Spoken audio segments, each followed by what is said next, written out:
ఢిల్లీలో కాలుష్య తీవ్రత కొనసాగుతోంది. దీపావళి సందర్భంగా సోమ, మంగళవారాలు పటాకులు కాల్చడంతో దేశ రాజధాని వాయు నాణ్యత క్షీణించింది. Air quality index very poor కేటగిరీలో కొనసాగుతోంది.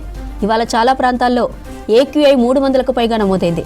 అక్షర్ధామ్లో 360గా రికార్డైంది. కాలుష్యం పెరిగిపోవడంతో విజిబిలిటీ దారుణంగా పడిపోయింది.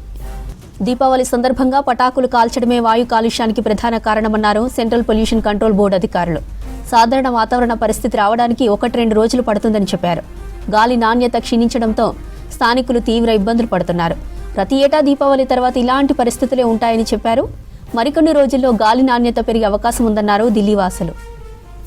ఢిల్లీలో కాలుష్య తీవ్రత కొనసాగుతోంది. దీపావళి సందర్భంగా సోమ, మంగళవారాలు పటాకులు కాల్చడంతో దేశ రాజధాని వాయు నాణ్యత క్షీణించింది. Air quality index very poor కేటగిరీలో కొనసాగుతోంది. ఇవాళ చాలా ప్రాంతాల్లో AQI 300కు పైగా నమోదైంది. అక్షర్ధామ్లో 360గా రికార్డైంది. కాలుష్యం పెరిగిపోవడంతో విజిబిలిటీ దారుణంగా పడిపోయింది. దీపావళి సందర్భంగా పటాకులు కాల్చడమే వాయు కాలుష్యానికి ప్రధాన కారణమన్నారు సెంట్రల్ పొల్యూషన్ కంట్రోల్ బోర్డు అధికారులు. సాధారణ వాతావరణ పరిస్థితి రావడానికి 1-2 రోజులు పడుతుందని చెప్పారు. గాలి నాణ్యత క్షీణించడంతో స్థానికులు తీవ్ర ఇబ్బందులు పడుతున్నారు.